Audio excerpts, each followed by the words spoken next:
So we're going to call this meeting to order for real at 7:04, and this is our last meeting of 2020. So I don't know. It's been a year, y'all. It has been a year. I think we need to formally do roll call because no one's missing. We are present and accounted for. Approval of the November minutes. I didn't get a chance to read the last one, I'm sorry. I had nothing. Move to approve? Yeah, I second that. Those minutes are approved. Are there any members of the public who wish to be heard? Seeing none, we will move on. And Nicole, thank you for offering to do our icebreaker this month. Yeah, okay. So, I feel like I have a rambling one. So, we're basically going to answer my icebreaker and then ask a question. But, so I've been doing, with my kids, I've been doing it like the picture book advent calendars. I don't know if it's seen these where it's big out it's not a new, it's a redraft from last year picture book, Christmas one. So my question for you all is, and it's an either or, and all of you really are really creative.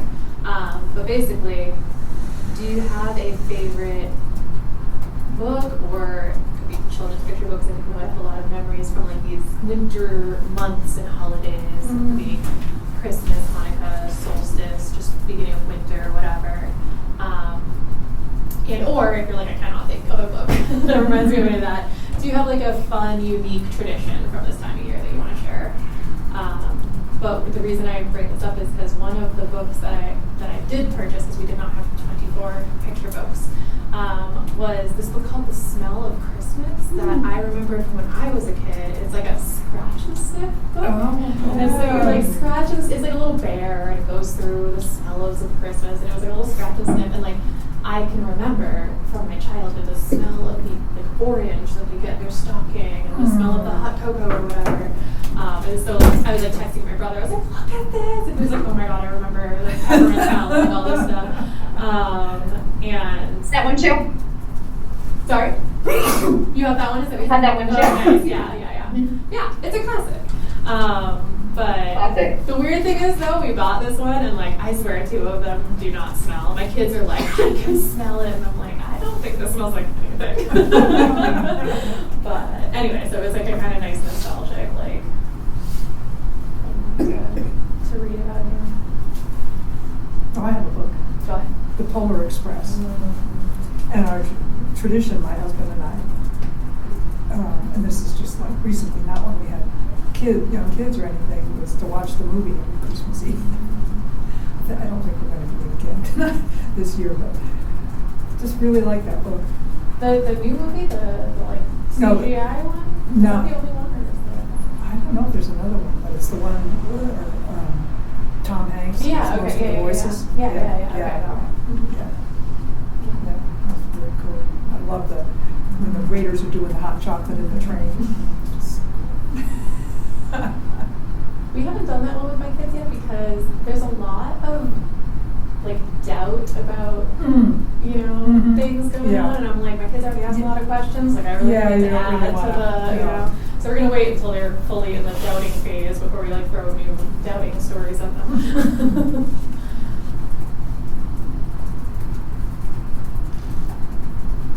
Well, in our house, we have a little collection of holiday-themed picture books that we acquired over many years. It's a combination of stuff from my childhood that I hunted down, or my mom actually still had, and then new things we picked up along the way. And they go away, they get backed up with all the Christmas decorations, so they don't have access to them. They only come out when we get the tree out and all of that. So my girls are turning 13 and 15 and a half now. So they're kind of beyond the picture book age, but they still get very excited to read them, or they want me to read that to them. I do love that. But the two that are my favorite are Tasha Tudor's A Doll's Christmas. That is an older book from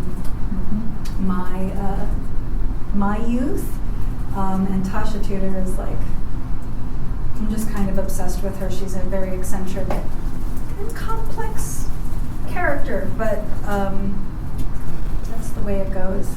And then, what was the other one I wanted to mention? Oh, Jan Brett's The Mitten. We read that, and they had, when they were little, they had like mittens that I knit in Christmas colors, like oversized ones with like the little stuffed animals inside, and yeah, it's good memories.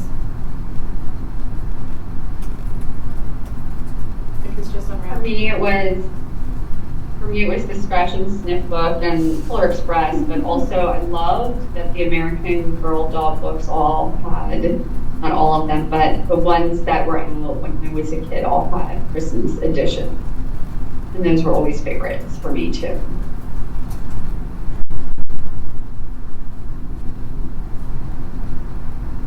I don't remember a particular Christmas themed book, although we just would read books all the time. But I remember one of the first books I can remember getting for Christmas was The Speeches and Other Stories. And I loved that book, and I would get it out and make somebody read it to me every Christmas, and after I was old enough to read them, I would read it to them. So I don't know, I just Dr. Seuss mixed up with Santa Claus.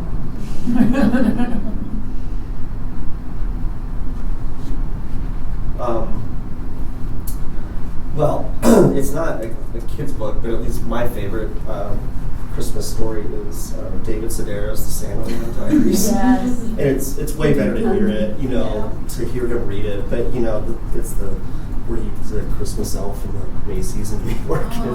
It's chaos and reminder. It's awesome. It is awesome. Yeah. And then I don't know. I mean, I get book-wise, that's probably about it. I mean, as a kid growing up in Colorado Springs, as a Jewish kid growing up in Colorado Springs, it wasn't exactly like a Jewish Mecca. But our tradition as a family, my parents would still let us open presents on Christmas because we didn't understand why we were not doing that when all our friends were. But it was pretty quick, and then we would go to a movie. Yeah. And that's where we saw all the other Jews. Yeah, that's right.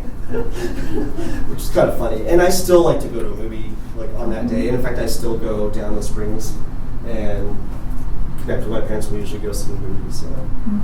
And now everyone does. No one really. I shouldn't say everyone. It's way different now. That's an activity for a lot of people. Yeah, we were introduced to that tradition by our Jewish friend. Yeah. And then now we get Chinese food and go to the movies. Yes.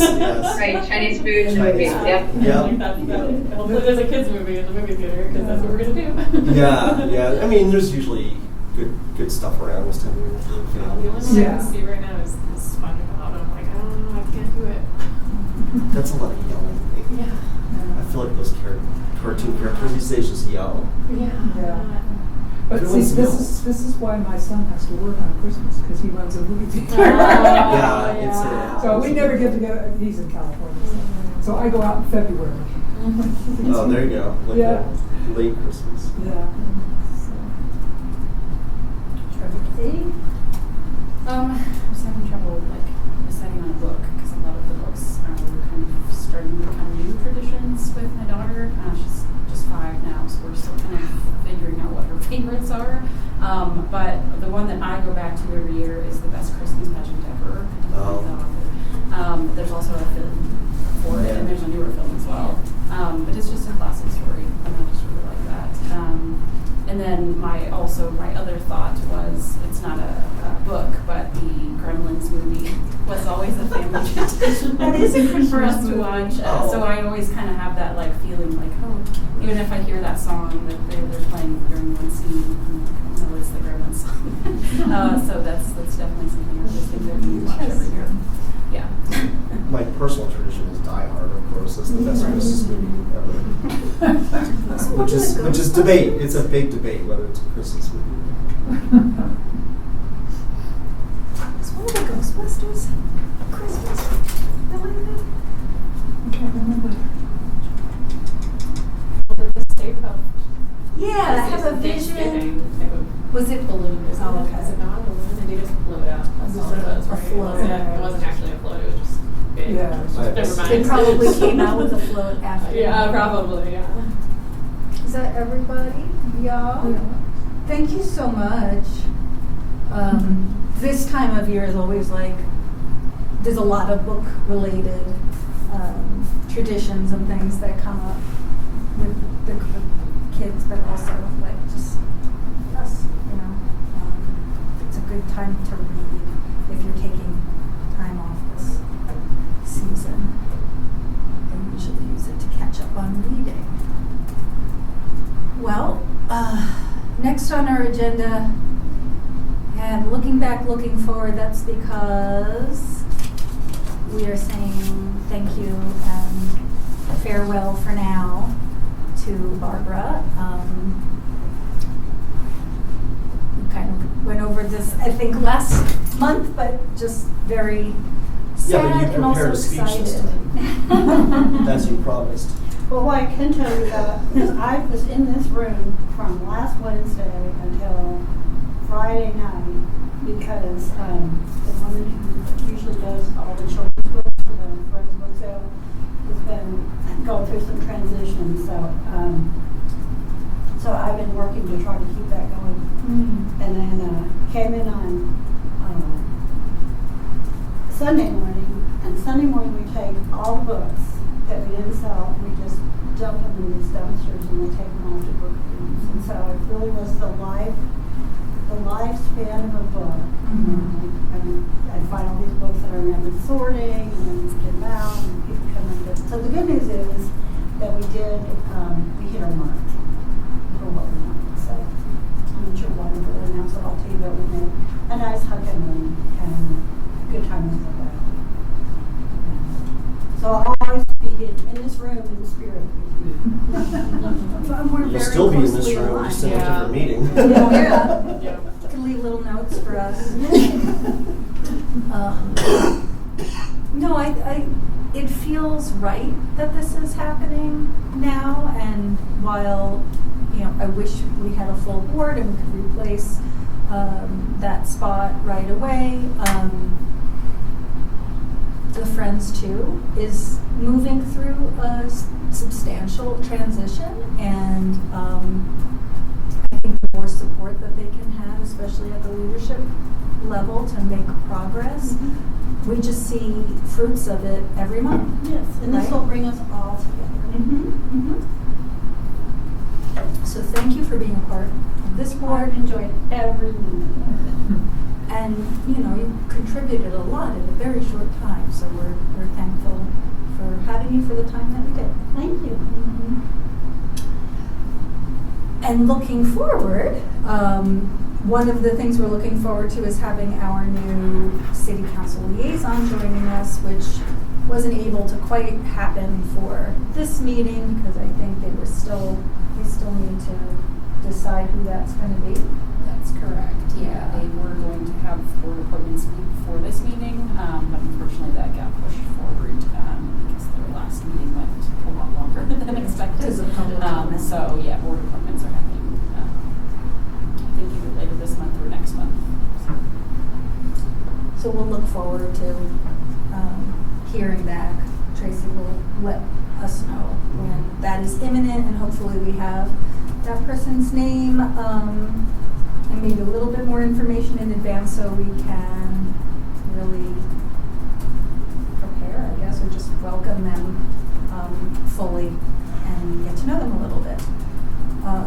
December meeting is also a nice time to just revisit reminders about quorum, our plans to recruit, if there are any agenda requests that you would like to make now for the first couple of months, so at some point we should talk about, now would be a good time. Quorum is just, with the one vacancy, it's just gonna be extra important that we know who to expect at each meeting, so that we know whether our time is being used wisely.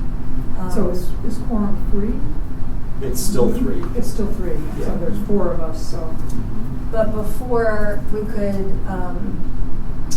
could have up to 2 people Yeah. absent from And the now we can meeting, and now we can only have 1. Yeah. So that's that. Recruiting, as we mentioned last month, is really gonna gear up in the spring. So we'll be looking to onboard, hopefully, that new board member in like June or July is the first meeting. I don't remember. It's After recruitment, it'll be July. July, Yeah. okay. And the other thing, agenda requests, if there are any. And you can bring them up. I mean, later. a suggestion as the liaison to the board, but with recruitment coming up, Mhm. and there's been conversations before about ideas about efforts that this board could do to encourage applicants. That might be an agenda topic Mhm. to do, and come up with some ideas and even a plan if people want to do some footwork. I know that's a lot, and there's no requirement obviously, but since I've heard it talked about before, Mhm. It could be and a there's simple. ways the library can help with social media, Mhm. our website, whatever. But if there's things the board wants to talk about as a topic, and then if the library can support it, we will. I was thinking just as simple as showing up as a board member to one of these engagement opportunities, library event, friends Yeah. event, and introducing yourself, whether you're behind a table or not, to the public, and maybe mentioning like, hey, I'm with the Library Advisory Board, we're looking for members, would you consider putting in an application or checking out our website? But yeah, we've talked about that in the past. I like that idea of having somewhat of a campaign. I have a hard time describing what we do Mhm. in terms of like what, I don't know, impact we have and Mhm. things like that. Like what, I don't know, I mean, I think I've been on the board for a year and a half or so, and I think the major things that we've done is like updated our like bylaw type of things, and then the interview guide and things like that, but I don't know what else to say that we've done. Mhm. I think from my perspective, I mean, the broad thing about it to me is advocacy. And I think what comes with that is, as a board member, is understanding what the mission, what our values are as a library, and sharing that. I mean, it's not necessarily like, and maybe that's not what you're looking for to hear, but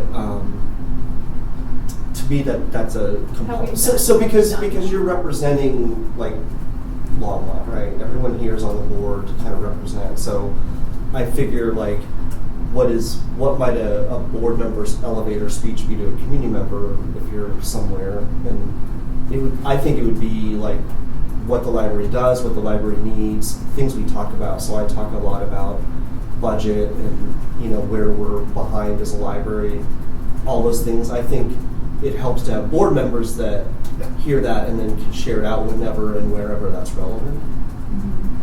Is one thing. So That's why I'm in that couching way, it. our impact is if we've mentioned that kind of stuff in public, if we've done that, if as members of the board, we've talked about the library budget to other people in Longmont.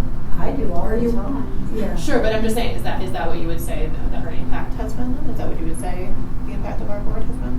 One of them, I think. I think it's one of the impacts, like, so for me, the understanding, not like every detail maybe of a budget, but it's just more like where we're underfunded, what that means for the community. Things I try to talk about, or we do as a group.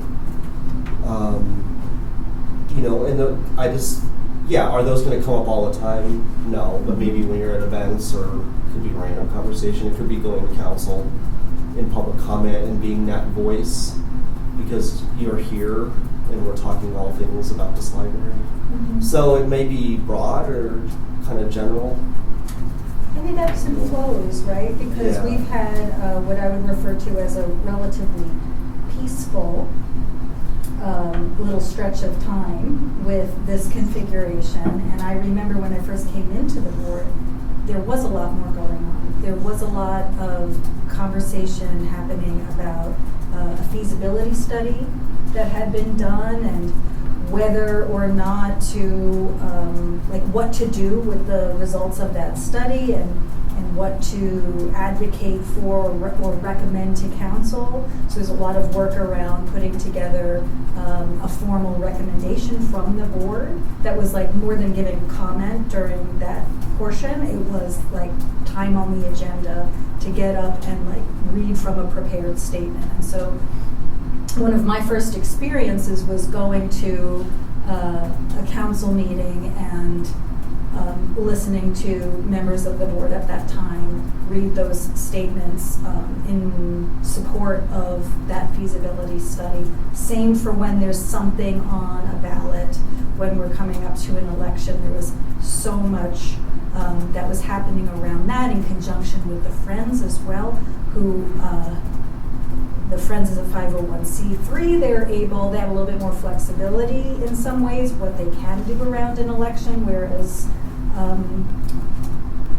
our role is pretty narrowly defined. But again, it is that advocacy and that awareness in the community about the importance of the library and what it offers and why it needs more funding and so on. So I remember there was a time where we were editing more statements and then attending more council meetings, and then when that ballot measure was happening, we were trying to get the word out and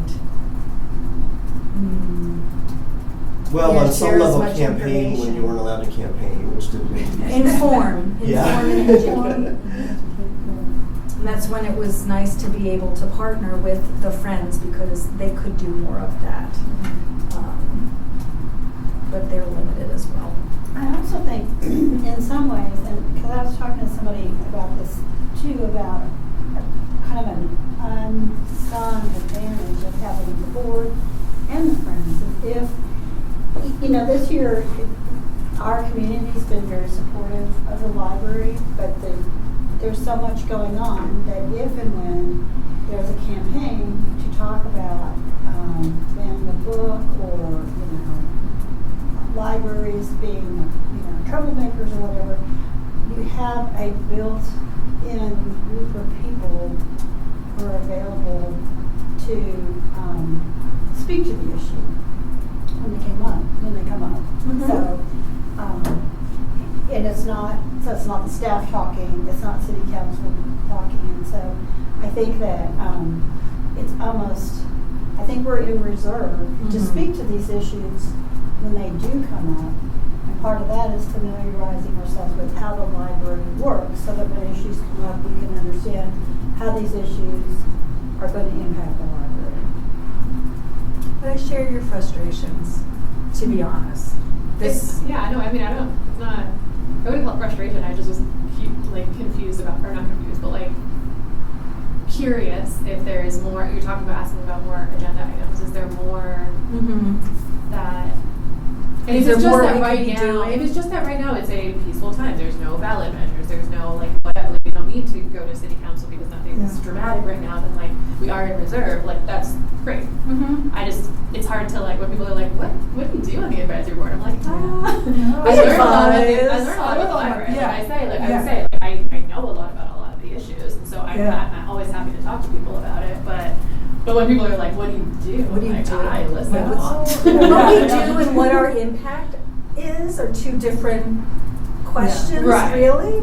But I feel like I've been bringing that energy for like years. Like, is there something more we could be doing? Could we be more helpful? Can we?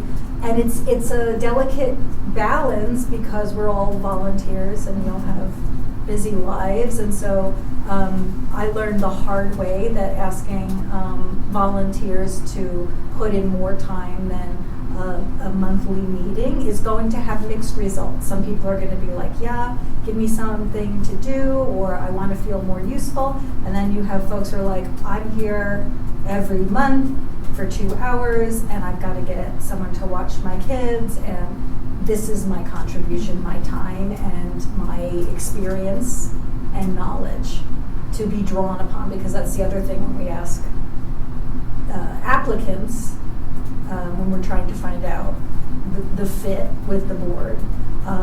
We're also looking for those areas of expertise that may be useful to the library at some point. But yeah, there's that reserve feeling a lot. And this is the first advisory board I've ever been on, so other types of boards have more work to do in between the meetings. And so it's like, yeah, I'm used to that, and I kind of still want some of that, but then also that's not what everybody's looking for when they apply to something like this. I personally think that what's in the municipal code is pretty solid. Like, you can put your own flavor, use your own language, but that's a pretty concise description of what we're here to do. That's kind of what I was thinking when I came on. I mean, the reason I applied for the board is I've never been on an advisory board, and I was kind of thinking, well, I have this professional background in libraries, but not in public libraries, and I have found it really helpful hearing what John has to say about what's going on in this library, and also Susie about the council. Because I've never been to a council meeting. So, but how does that affect? And that we're supposed to be the liaison. So I'm besides being a professional librarian, I'm also a resident of Longmont who uses the library. And so, but I've kind of said, well, is there more I should be doing, or, but I don't want to just make work or anything, but. I also think we'd be having a different conversation if we didn't have John as the director. And so, part of what we're doing is going back and forth, sort of being a conduit, because the council has oversight over the library, and they can't be the eyes and ears. And I think that John and his staff do a really wonderful job. But there could be, there are times when the staff of a particular office isn't, or is making questionable decisions, and maybe there needs to be more input. But I think with John, it's what he's done is given us a very good understanding of what's going on, and I feel like there's a lot of transparency.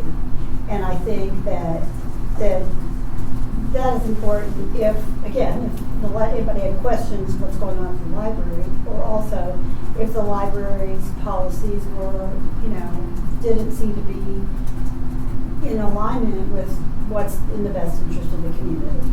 Right. I remember a minute when I first started approaching this board. This was before John started. There was a different director who had a very different style. There was a different advisory board with a different chair who had a very different outlook on what the board needed to be doing, and the Friends had very different leadership, and there was a lot of tension among the three entities. And so listening to you talk makes me aware of how different it is now, just a few years later, like maybe 4 or 5 years later. Right, you've been here 4 years? 3 years? So it's probably about 4 years ago, just who was in the room. The connections were very different, and this feels so much more harmonious, and that the communication is better, and that we are all able to share across, like with John or with Friends Board, like either when we see something that doesn't seem right, or we have a concern, or opportunities to collaborate and kind of unite around a common purpose. We did with the gaming tournament. The gaming tournament, like, I think we forget how, it's very easy to forget how that wouldn't have happened 4 years ago. You wouldn't have had board members from, Tracy's nodding, from the Friends, from the advisory board, in conjunction and in coordination with the director, like planning for a well-attended and well-supported event. So I mention that so that I don't take that for granted, that I can reach out to any of And then us. you as board chair, you participated in the strategic initiatives. The strategic planning Oh, you did. yeah. Right, and so, I mean, and so that's been done, so it's not like we're sitting down right now to work out a new strategic initiative. Right. But I do think if John got hit by a bus. Or you won the know, lottery. Or won the lottery. Let's go with that one. Yeah, let's go with it. Yeah, you know, that. Selfishly. That there was somebody, you know, who came in, you know, our role might be totally different. And we might actually have to pass on some stuff. We might be Back writing to the that library person. out to the city council, you know. But I think that right now what we're trying to do, although we haven't done it that much, is really try to sing the praises of the library to the city council, because right now it just seems to be all about money. You know, I mean, not just the library, but that's where we're at right now. And elevating the voices of the constituents Right. that we all speak to, and I don't mean like knocking on doors, but just people No. that you know. Because I do mention to everybody that when I talk about the library, about the fact that we were really kind of in competition with recreation and the museum, and that, you know, that we shouldn't be all having to split up the pie. So, and so that is a way, something we can say. And that kind of stuff, like, most people don't even know. No, they don't. And, but it makes them think about, you know, they can think back and think, oh, that's right. They had all three of those initiatives at the same time on a ballot not that long ago, and they all canceled each other out, you know, because we couldn't do them all. So I do think our role is different at different times depending on who's at the city council and who's at the helm of the library. And what's going on in the community. Yeah, you know, there's a lot of changes in city council, and that could change as they get going. They could come up with new priorities that could affect this library, you know. So then what are you doing? It's like becoming more educated, right? You know, and as me as well. But that's what I try to do here. And I will say too, you know, I appreciate the comments. I try to share what I think is relevant, but I'm always happy to entertain questions, or if people think like, what's missing, what do I don't know? Give us a Sometimes that's hard if presentation. you don't know what you don't know, right? But I think, you know, someone brought up the strategic plan. I was thinking, you know, even with that, at the time it was completed, or even during it, I was sharing it with this board along the way. But it's like, okay, well now what? Like, even now I'm thinking that could be a piece of an agenda or a report every month to kind of show things that we are doing that match that. And I think having that plan helps, because then there's like concrete things that we're giving ourselves the direction, you know, that it's a little easier to have something to point to specifically, maybe. I'm just thinking of other things that help those conversations. Do you remember that year where every month or almost every month there was a different staff member, or Yes. sometimes it was you, but there would be like a pretty short little presentation from some of my or leadership. overview Uh-huh. about different departments Yeah. or different areas within the library, different Yeah. roles. And I thought that was great to Yeah. really feel like I knew how this library. Yeah, I think that operated. was good, and I think we kind of cycled through the main areas, but that it shouldn't really be a one and done, right? Because first of all, we have new members. I think Yeah. you're the only one that ever experienced that. Yeah, it was hard. Well, so like if I were gonna be coming up with what I'd like to hear about next year, Mhm. and I would still like to hear about, is one is, because you just got it off the ground, because you're talking about expanding adult literacy programs. Mhm. And I think that would be something I'd love to hear more about. Yeah. And then I'm constantly wondering too about, you know, how are things going with the unhoused? You know, how's that going? Are we having conflicts? Are we having compassion?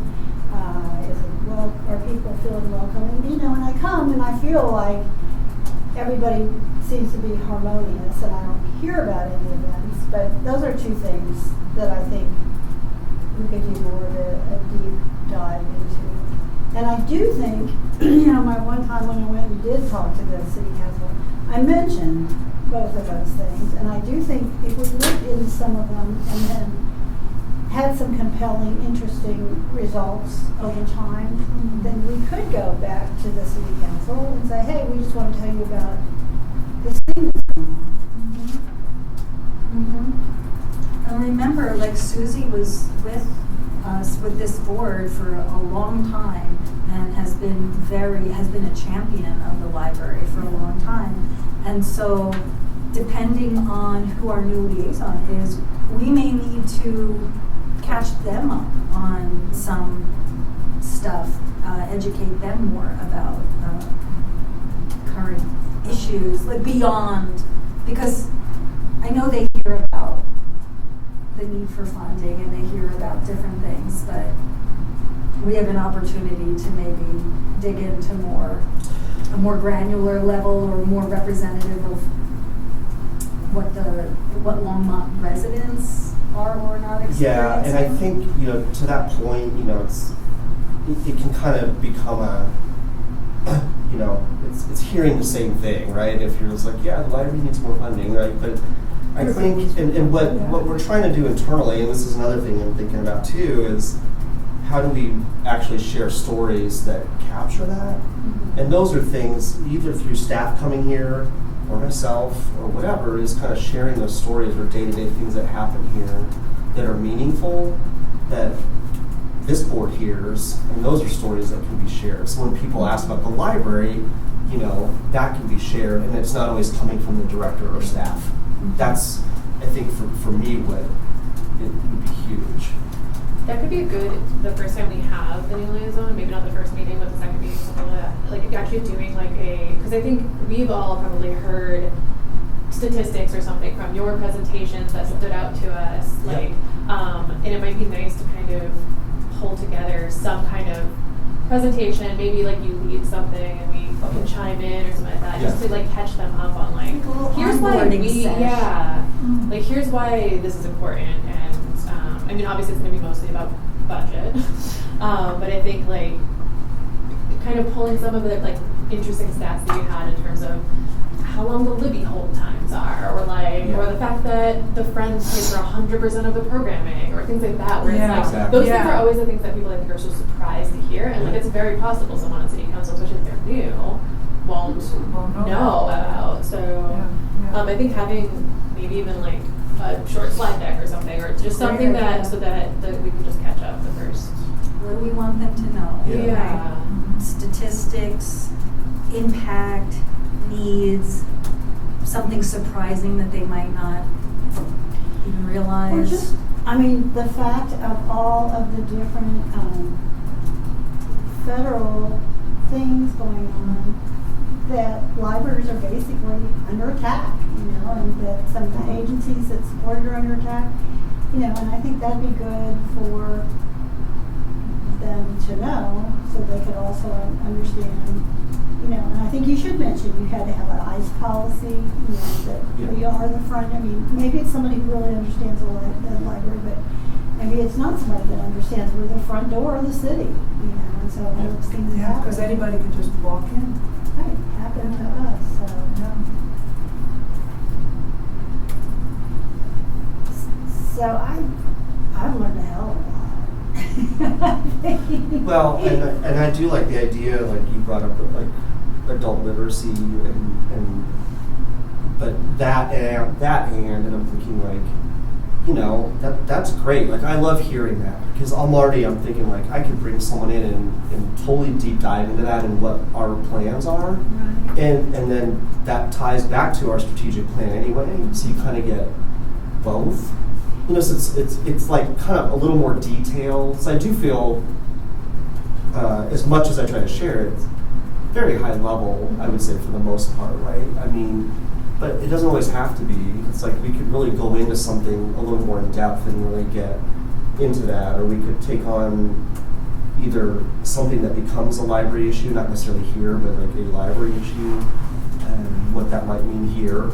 Like we did a little bit when the federal stuff was going on with IMLS and the state, our own state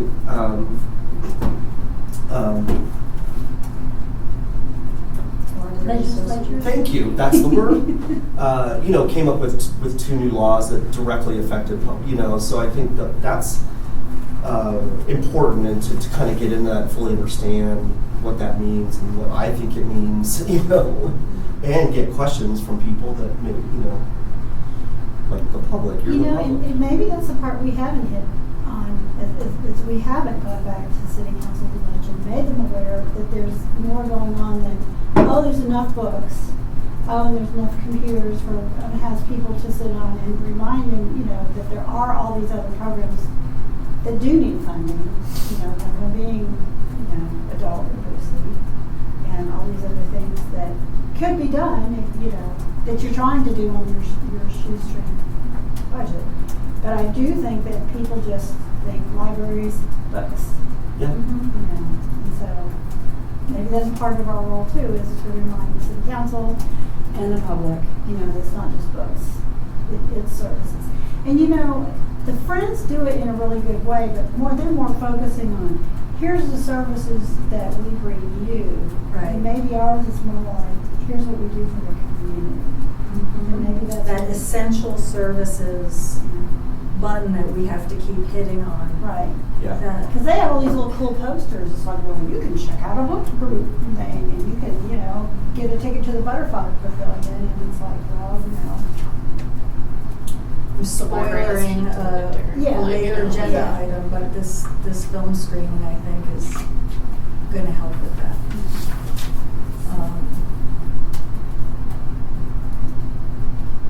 I'm glad you brought this up, because I think this is really, it's been a great, It's good to articulate it. yeah, and it's If been a it great has discussion. been, I mean, I hope it's helpful, like, it's helping me. Well, anyways. generating maybe some future agenda items, which Yeah. is what our poor leader was trying to get. What else can we talk I do about? have one more agenda item that I would love to see, not monthly, but like maybe quarterly, Oh, yeah. is I feel like, you know, once a year for a few months, we hear about the budget for a few months. I'd love to kind of hear that quarterly. Kind of like, what are you doing this Yeah. quarter that you're looking ahead at next year? Because I feel like all of a sudden, you come and you're like, I've prepared a budget, and I'm like hearing about the, you know, the speakers not working for the first time. And I would love to kind of hear throughout the year, what are the things that you're looking at and planning on putting on the budget, and how, in terms of what funding you got from the previous year, how many like more books did you acquire, and what is that like tracking over the years and things like that. There's just like kind of some like tracking I'd like to see throughout the year rather than for a few months, because it might help us also to be able to provide some of that like advice or something like that of like, and more likely we'll just be like, yeah, that sounds good, but then we can also talk to other people about like, oh, here's some of the things, you know, Right. more than just once a year. Yeah. So if that's good, I think we've got Excellent our idea. like Yeah. monthly seems probably too often. But Well, unless you have something every month. I would then- say generally your thought on quarterly makes sense unless there's something specific that Right. is worth addressing, and I try to keep an eye on that stuff. Mhm. But yeah, my mind is definitely, I'm more engrossed in it like Mhm. May through September. Sure, right? yeah, exactly. Because that's like the real planning and stuff like that. But it's the rest of the year, it doesn't mean we're not, or thinking about, okay, I mean, we've already been talking about just now with some staff, because as we get to our last few weeks here, and I really start monitoring spending, and we have, if you go look at I'm kind of digressing here, but if you go into the city, like the financial people in the city, it's bottom line is all they look at, right? For me, I have all these individual, like, what are we spending on adult books? And then that's broken down. And what are we spending on e-content and supplies? All these things. And every year what happens is we have some of those individual lines that go way overspent. Mhm. And That would so, be useful to and we know, have things yeah. that are underspent. Yeah. So operationally as a staff, I've already been talking to my leadership, like, we need to figure this out Mhm. because what I don't want to do every year at the end of the year is like, we got to stop spending, like, don't buy any more books. Mhm. Because, but what's going to happen is at the end of this year, if you look at what we spent on like print collections, it's going to look in some areas slightly underspent. And I absolutely don't want that, because when I go into budget season and I'm asking for more, they're going to you underspend. I'm like, well, that's because I needed to balance my budget and we overspent here. And well, why did we overspend here? Well, in some cases, we put in the code that we shouldn't have put in because someone charged something to like dues and subscriptions instead of software. It's just like, but it makes that happen because the collection people, they get their budget and they like calculate that out for 12 months. So there's no reason why we shouldn't get it very close to zero. Mhm. That being said, we had major vendor problems this year, Well, which I brought up with them basically going out of business the last second, and we had thousands and thousands of dollars of orders canceled. So it's like a little bit out of our control in that case. Like I said, I'm going into the weeds here, but I just think to your point, I mean, and it's also transparency. Like, I don't need to just talk about it once a year. Like, even if it's just like, what's the pulse on the budget right now? Yeah. I love to hear more about like in terms of the budget that you got for acquisitions and things like that, and like all the other like line items that you did get budget for. Did you spend it all? Like, Right. was it all useful? Like, where did you have to? Was something else kind of more essential than you had said on the budget, so you had to move money around or something like that? I'm just curious, like how that works. And, yeah, if that's and a it does thing. happen. And, yeah, exactly. Or there's like for this year, the biggest thing that happened is our contract with Marmot, right? Our membership that we're in that gives us our library system, and that's our most expensive contract we have. And I had the problem I have, and I think now this coming year will be a lot better, but their budget season's different in Marmot land. They're on in June, July, and I was estimating what a cost increase might be, and I learned way too late that they're having major financial problems. But we effectively, and so our contract, instead, I budgeted for like 6 or 7% increases. I thought it's never gone up, and they were saying like, we're going to have to increase a little bit. So I'm like, okay, well, a little bit's 3 or 4. I said, well, I'm going to do 6. It went up 10%, Wow. and we're talking about $150,000 contract. So that's a Wow. big chunk of money that caused that right away. It was overspent. Right? So anyway, I think that's so we something- should talk more about this. Well, I do Yeah. think, I was just thinking about, just even a report sometime about what all your major contracts are, so we can understand, like, about the Yeah. fact that you have a major contract that helps you import and label and get books on the shelf, that you have a major contract Yeah. that supports your online system, whatever. But I think it would be helpful for us to know that too, because those are kind of your unavoidable costs that they've got to fund, and it'd be helpful if we understood that. You know, all of this is city spending and there's a finance, so like there should be able to get reports to us pretty easily, right? It's not, Oh yeah. It's I get them. Yeah. Okay, You know, so and then there's some I run. maybe there's just something that we could just have a printout once a month of something that came Yeah. through, just so we can look at it. We don't even have to necessarily like dive deep into it, but like that might No. be a It's nice. just, it's good to know, because Yeah. I think members of the public think that there's a lady who sits at the desk, I'm serious, that sits at a desk, you know, and gets the book comes in and she writes it up and put, you know, and I don't think people have any clue how much automation and how much Yeah. technology, and the fact that right now with all the changes going on in business, there's all these businesses that you guys totally depend on, and all the libraries depend on, and they're just in distress, and so you're all going to be competing to find a new thing. And I think people just need to know that you're not just sitting at your desk doing this, that there's these big. I can guarantee you that would be a disaster. No, but you know what I'm saying. Yeah. It's just, you know, the 21st century library is just, it's not what people think it is. And I think that helps people understand who just think libraries are just buying books. Yeah. You're not. And that librarians just sit at the desk and read books. Yeah. Oh, that's our favorite thing to hear. I know, yeah. I did see a librarian reading a book today and I was like, that looks amazing. Usually it's at a time. I know, I've never seen it before. That's why I was like, it was very quiet this morning. But I was Like in children's? Or were you upstairs? I tagged on something. Don't worry about it. I just want names. No, I've forgotten. I don't know where I was. No, I mean, It was great. It But was great. it's. They might have been okay. looking through a book that had been returned, okay? It Like, could I don't be. know. I wasn't like Yeah. creeping on them. But I was No, like, but that looks there's- so peaceful and cozy right now. Well, and there's a certain amount of reading that, whether it's a book or not, but certainly our selectors are reading through book reviews. And a lot of that's done off desk, because that's hard to focus when you're getting, you know, help from the public, which is their priority. I just picked up a staff pick on my way in.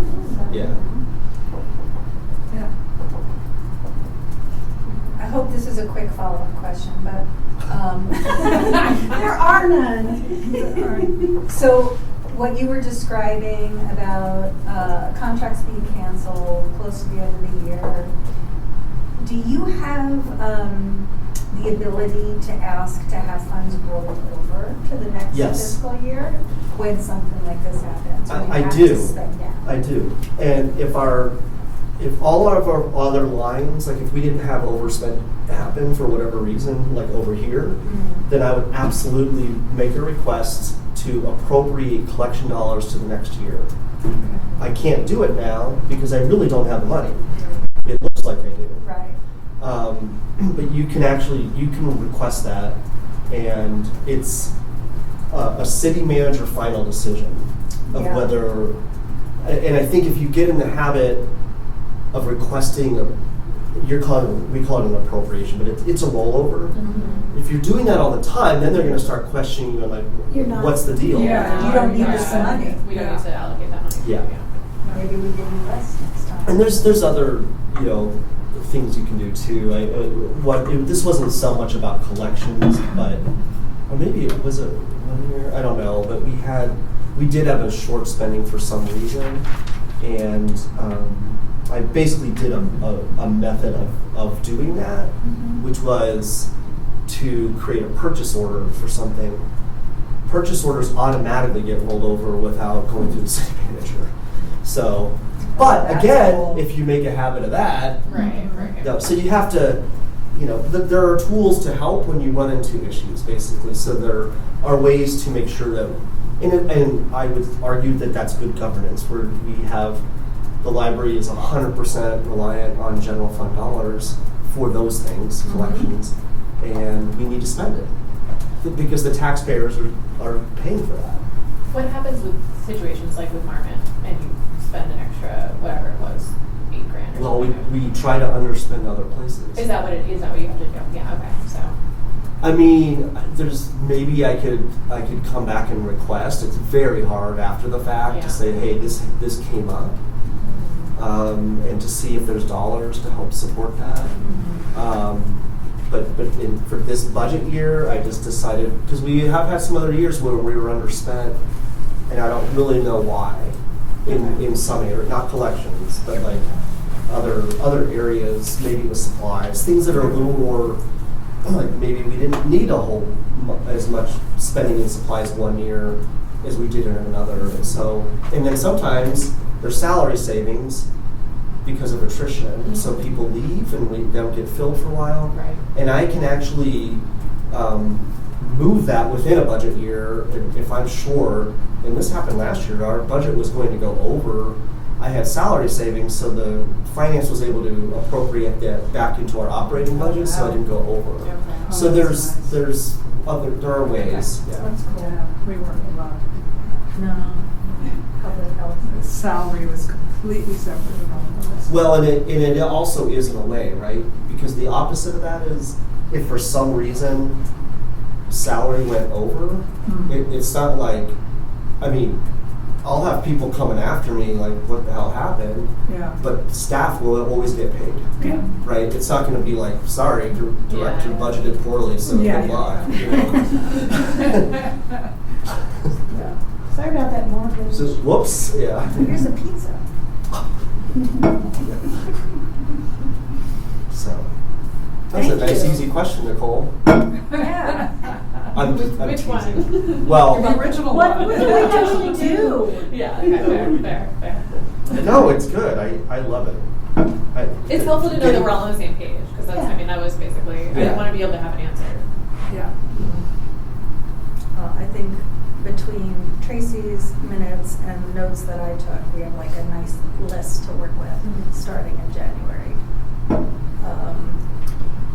If we're done with this topic, we can move on to doing something like finalizing our interview documents, which we hope that this is pretty much it. So this is mostly a formality unless there are comments or concerns that were not raised in last month's meeting. I just have a nit. Yeah, The nitpick. two first recommended questions where it says describe your Mhm. involvement and then answer Oh. the question mark. For Period. Both of them should be a period. That, Just a yes. nit. it makes me want to cry. So that's No, all. this is why I want you on this board. Because that's exactly the thing that matters to me, is punctuation. I'm sure you just changed them from a question to self-evaluation. That's funny. Yeah. I have a question, because there is a question that says, what in the library's mission statement most resonates with you and why? Is the mission statement, is it that second sentence under the purpose of the board? Yep. Then it should say mission statement, because I wouldn't know Mm. that. It looks like a mission statement, Okay. so, you know. So in label bold. it. Label it, yeah, in bold, like purpose of board is one, and then next is mission statement, blah, blah, blah, blah, blah, blah. Yeah. So far, 2 simple edits. Yeah, just like this. And they're not really changing anything. They're No, it's clarifying. Yeah. Mhm. Clarifying, yeah. The last thing, or not the last thing maybe, but another thing. I just maybe am confused about what's going on.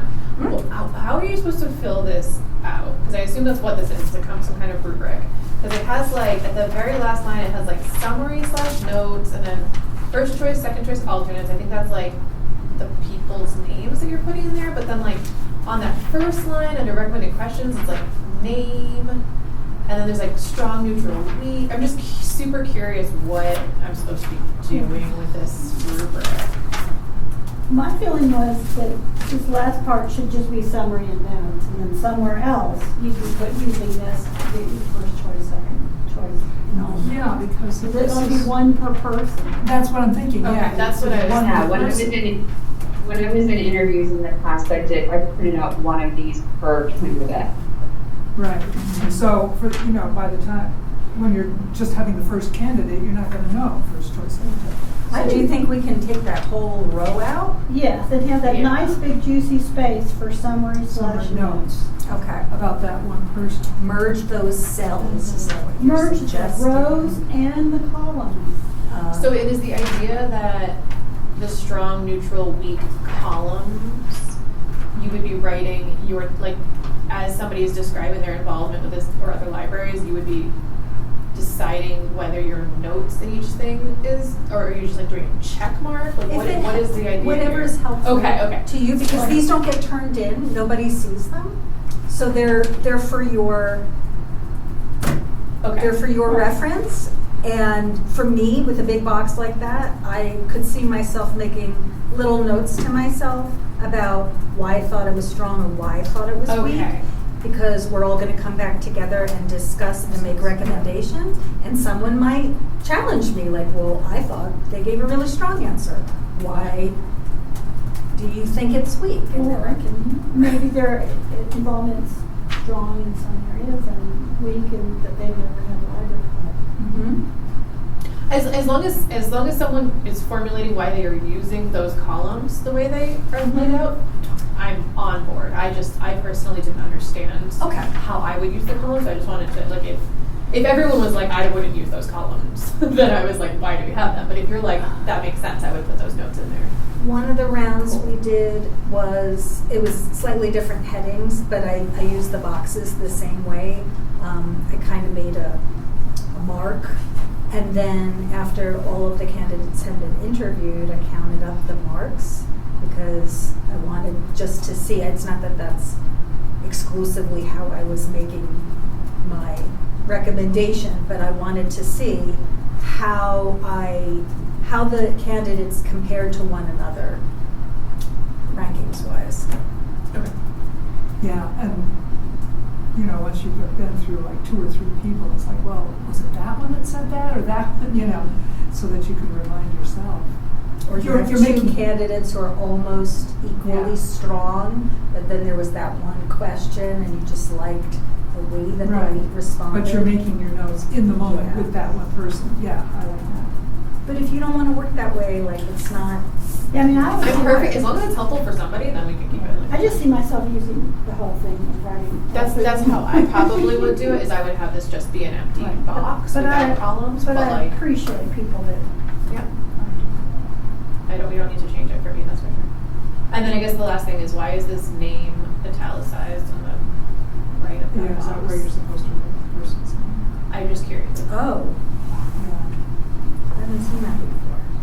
Oh, maybe, I don't know. Anyone have a thought? I guess it's when you see like name and it's in brackets, it's like this is where you would fill in the person's name. But yeah, like I said, I print off one of these per person, so I just write it at the top. But I think it's just a good reminder to make sure that you labeled who this was Yeah. somewhere. Well, would You that know, be like, helpful to yeah, have for that next. just formatted a little differently, to have like candidate one or candidate name, and then have like a underscore so that it's more obvious what it's there to do, and Yeah. maybe not in that box, Yeah, maybe it seems at like the it ought top. to be up there. Yeah, I think if everyone's using it where everyone's gonna print off one per, I think just having it at the top, just name, colon, Mm-hmm. yeah. Thank you, Katie. Yeah.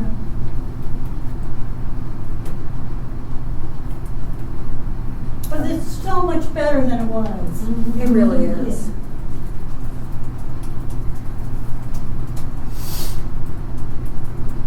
Any typos, errors, misrepresentations of what you remember being said in a meeting? There's a missing Oxford comma, but I don't really care about I don't know what the library's style guide dictates. We had a staff meeting once and there was a heated conversation on it. it. And Oxford comma Yes. came out on top, I assume. I No, abstained. no. I'm gonna start wearing my Oxford comma shirt. You are clearly never told to write for character count. No. No, I write for clarity. Commas save lives. Seriously. Well, I would We'll read debate Word another day. to avoid it. As someone formerly trained in Associated Press style, where everything is about minimum character count. What's the famous example? Like, Oh, Let's Eat Grandma. Let's Eat Grandma. Yeah. Eat, Shoots, and Leaves. Eat, Shoots, and Read that Leaves, book. yeah. Let's rewrite it. I'm not going to die on that hill for this. Well, if you'd like to know, it's the last sentence in Who Should Apply. Oh, I erased it. But I'm working on myself, you know. Anything? Do we have a motion to approve this as our new interview guide? Move to Second. approve this. It's done. Go away. We're going to bring this out again in the new year when we're gearing up for our next round of interviews. Thank you so much, Barbara, See, for bringing us to this point. I don't know that we would have arrived here I don't think you would be so panicky. in such a short, I know it feels like we've been talking about this forever, but I don't think we'd be checking this off were it not for your efforts. And the next item is just to kind of close the loop on some conversation we had about corresponding language on the city website in regard to this board's activities and more transparency about how we do things and so on. So that was shared in the packet. Or were we going to bring that up? It's online, what we were able to update. It's kind of on just the boards and commissions page. So I did see a draft and told Tracy that I thought it would be more efficient if we looked at it once it was posted, so that we didn't have a bunch of formatting recommendations that we'd have to like do all over again once it was up on the web. So just to trace how someone might get there from our library homepage, under About Library, and if you go down, you'll see a Library Advisory Board. And this takes you out of our website into what we call PrimeGov, whatever it's called. And then it kind of takes you to the City Council home, right? So then you come down to the Library Advisory Board. This is what's been updated. Maybe. What we were able to, yes. So some of the formatting, I just want to give that caveat, that some of the formatting was templated. It's just per, like, across the board for all boards. So there were some things that unfortunately, even with what I shared with you, Jamie, we weren't able to actually get updated here. So some of these, like, subsections, they're just static. They will always be there because they're from every board. And even with, like, the bullet points, you can't just remove those. Some of the like language wording we can maybe work with, but yeah, unfortunately some of the like templated sections we can't remove or change. Would you be willing to point out those areas that were not updated? Because basically what we were going for was just having the language be consistent with what we just approved. So yeah, kind of the biggest thing I think that was updated is just, it's kind of towards the bottom, but you'll see the line that says additionally the library board actively works to support the library's mission statement. That was the main thing we added. But unfortunately, like I mentioned with those bullet points, you can't just like remove those, and that was kind of the suggestion, is kind of instead of adding those, just going back to the municipal code as what this board is their purview is. So I think unfortunately we'll still have both of those. And then the like max terms is just static again, which is kind of already referenced in a couple other places with how terms work. And then pretty much everything else was just kind of left as it was. The only other question I guess we might have had was the liaison part. There wasn't any way to add any information to that, so it was just stay as it is. So again, thinking about clarity, I had requested that liaison be library liaison or staff liaison, to make it clear like who was liaising with who's whom. this John Solomon guy? Right, like who are you liaising with over there? And then my little location, you're offering more than just location, it's time and location. So I think I had made a suggestion to update that heading, and I understand that that's fixed. I think that wasn't one of the things we wanted to take out was that first bullet point, prepare a long-range plan. And the last. Because we don't do bullet that. point, we don't do that. So. So can we have take to- out, we just have to have bullets? Or we have to have 5 bullets? I'll have to circle back on that if we can Okay. change There's the 5 wording bullets itself. here, but like, Yeah, even they, if it's templated that way. I don't think we should accept, Yeah. being told that inaccuracies have to stand. So if something is inaccurate, like, we'll format it however the city website needs to be Yeah, formatted. but we state should what you have want to state. Right, erroneous information feels Yeah. like the wrong way to So go. let's just say this hasn't been completed yet. Tracy, did you look into this, or did somebody else? I did, we don't have any way to actually change things ourselves, so I had to go through the city clerk. And a lot of the things that I recommended were pushed back on essentially and just said that we can't do that because that's more templated. But with the like bullet points themselves, they may have that option to at least update what it says, even if they're templated, that they have to stay in there. Do you happen to know, technically speaking, what templating language they're talking about? I don't, because I don't have any like access to what that looks like necessarily, and it's just what I heard back from them. Is that, I think it sounds like we need to, the structure we see is the structure. Right. Whatever the words in there are what we can update. Yeah. Is what I'm just like, if you click on one of the other, if you click on another advisory board, do they also have 5 bullet points under Longmont Municipal Code? No. So like, No, there's so definitely they're not a different. template Yeah, let's go. that's like, you must have these bullet points. Yeah. And so I'm just curious if is it HTML, is it Markdown, like there's different like templating that, Go to but another- my guess is that this is not. Could you go to another one that's an advisory board, like? That's what I just did. Well, But some of them are. where's the museum one? Okay. Museum advisory board, that's the closest to us probably, right? like even the timing of our See, like- board can go somewhere else. If we can't change that heading, it can say the advisory board meets the second Monday. You just think that. I do. Because I think it gets lost. And I think if I were somebody who's considering joining this board and I were looking for that information specifically, I might not spot it as quickly.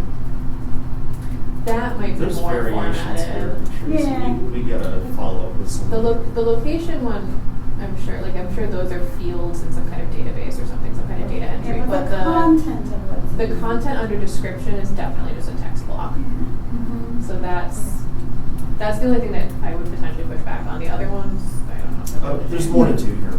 We need a recommendation just to insert a phrase at the top, which is just a paragraph, about 2 consecutive 3-year terms. The something like that. maximum. Maximum.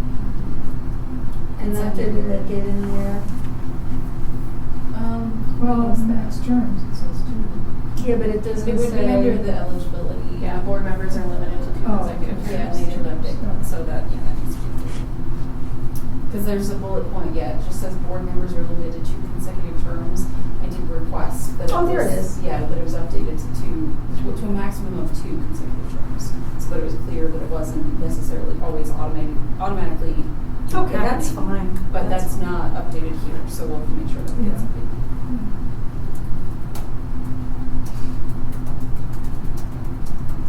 Tracy, do you need any support communicating with the city clerks? I'll come in and yell at them about HTML. Tell them we call shenanigans. Yeah. I'll come look over their shoulders. We have some people on the board who have intimate knowledge of updating websites. And we call bullshit. My feeling is that they'll be able to update anything in that description box. Yeah. We'll revisit this. Especially looking at the other boards and seeing that they're not they putting don't that have those Mhm. bullet points. Some of the other things I can believe, but like that one I don't. All right, sounds like a 2026 problem. I mean, it's going to be. Yeah. Anything anything else on this for now? It's gonna come back like a boomerang. What's the other saying? Bad penny comes back around like a bad penny. Remember that one? Except there aren't gonna be pennies. Maybe not now. anymore.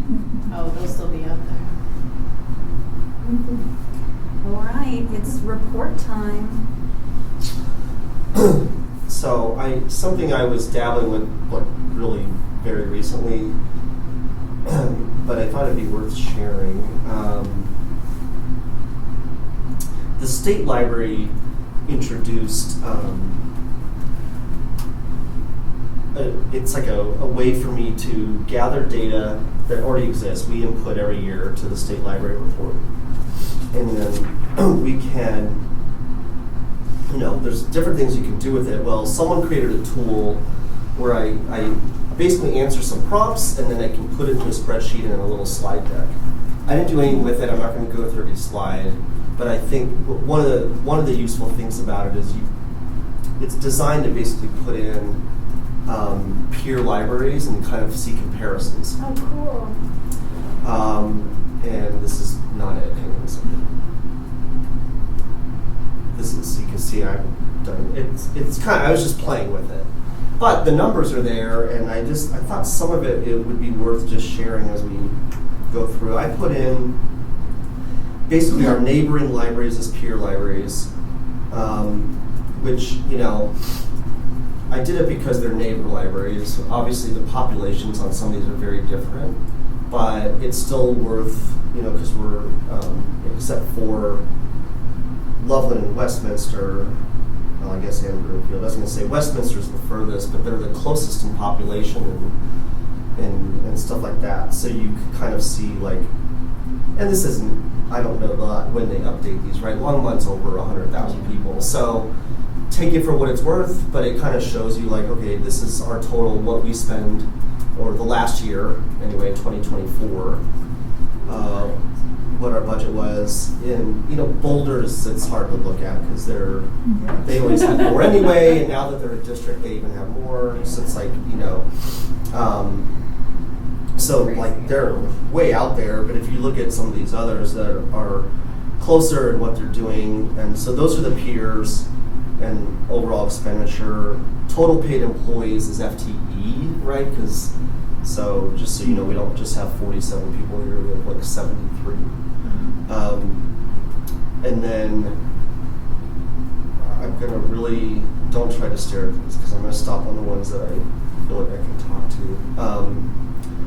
This is one of them. So if you kind of look at, is that the biggest, but allocation of expenditures, and it's not unusual, right? Most people spend most on staffing, but it was interesting to look at,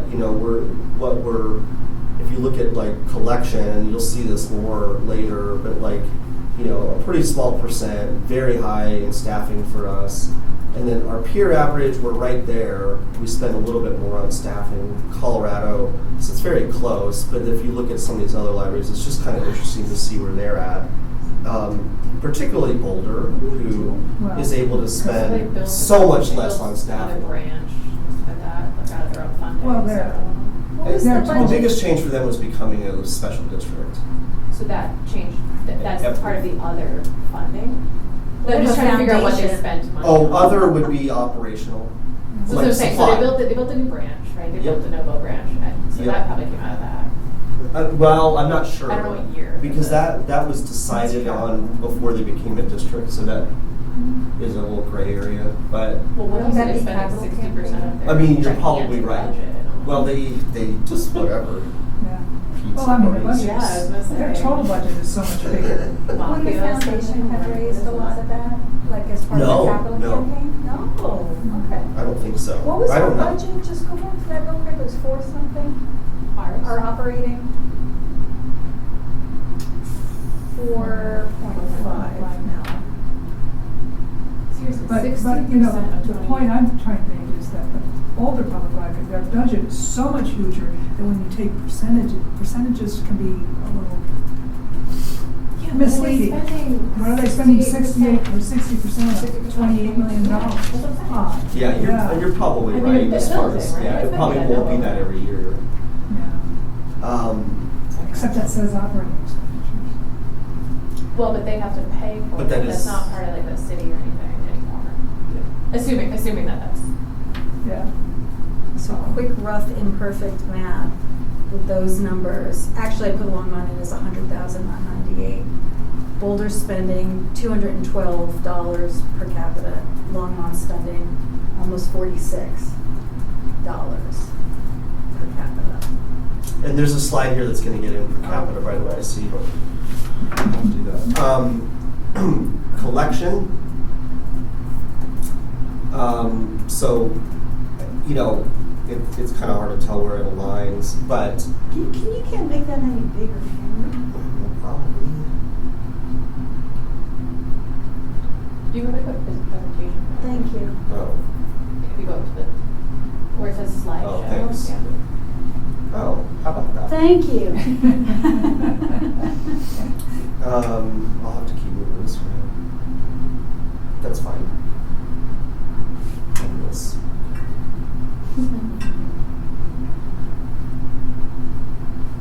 So what we spend per capita, you know, and so for me, it's like, okay, this is what we're spending. Our peer average is way out here. Colorado average is even further.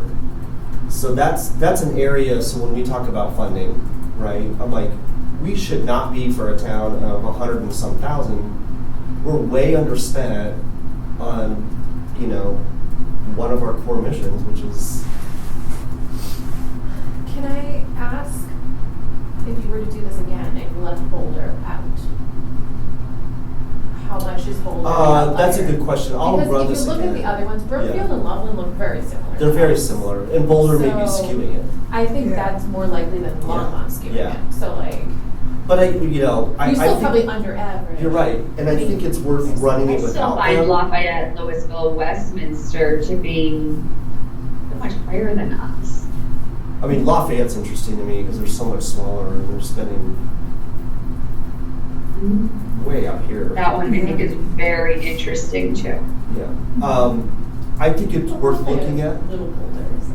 Well, either way, you know, I think I do want to say, like, it's interesting to get benchmarks kind of a little bit and see where others are. And even though Boulder probably is skewing this, Yeah. I still, for me, it's like, yeah, but our populations are very close. And why should we? It doesn't. And for me, it's like, oh, I can say they're a district. Who cares? Why are we so underspent? Why do we not care as much about our libraries like Boulder does? We're the same size city, kind of. Our And actually, population size Boulder's is population very goes similar. way down when they're not, Yeah. when CU's not around. But our population size is very similar, but I'm not sure if our population itself is very similar. No. Yeah. So that's a big part of it. Yeah. Yeah.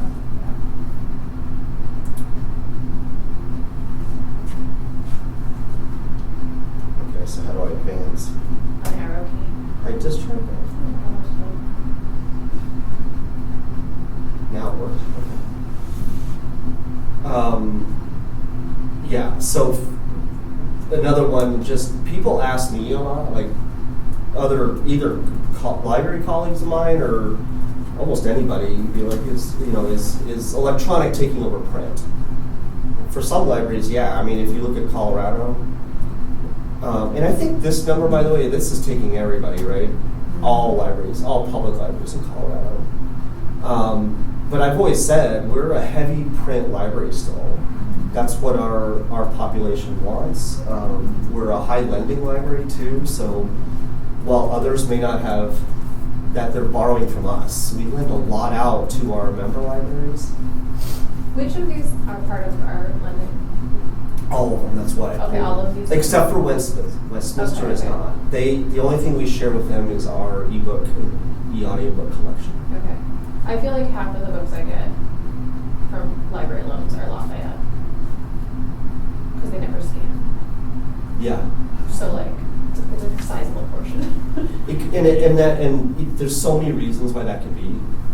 I mean, we could have it, but it's checked out. I mean, and the way the system's going to go is it's going to say, okay, you are a Longmont patron. Does Longmont have it? No. Who else does? And logically, it should go to the next closest, but it doesn't always do that either. And that's a problem with the system. And that the real problem there is wait time for people. We don't have a huge issue because all of our libraries, these libraries, are fairly close. Yeah. If you're in like when I worked back in Englewood, we borrowed materials from Marmot libraries, which goes, as far as Telluride. And I'd have a patron place a hold that Littleton, which is down the street 10 minutes, had, but it pulled the hold from Telluride, so that patron had to wait 10 days at least. So that's a whole different issue that it's never going to get solved until we have a new library system. But you don't really see it on the patron side. I mean, you may, because you'd be like, why is this taking so long? It could be I was that. just curious if you knew, did we get more life loans from any of these particular libraries? No, there's different numbers we could run to see where we're borrowing from. Just curious. Yeah. Not relevant. Yeah. Well, I think it's just all interesting. Yeah. For me, it's just showing how heavy print we are still, in general, for our population, and the percentage that we have compared to ebook. But the other reason for that is not so much Longmont is like I could say like a print. People want that more. Maybe not. The other side of that is we don't have enough budget on e-content. That's what I was going to say. And I know for me, like I've looked for. I don't read a ton of ebooks. It's actually not my preference, but here and there I will, especially if I'm going to travel. Right, like it's a lot easier. Well, the ebook hold is 5, 6, 8 weeks out, but the print's here. Yep. So I settle. But then that skews it a little bit in the sense like, well, look, everyone likes print. I'm like, no, I had to because I wanted to read it now. Right. Yeah. And we don't have the money to buy down the holds. This would be an interesting slide to see as actually raw numbers.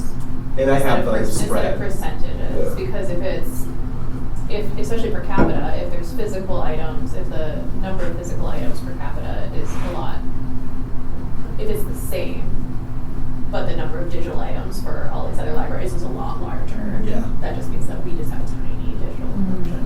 Mm-hmm. That's all right. And this all comes from, in fact, when I did this little tool, it dumped it into here, which is nice to present.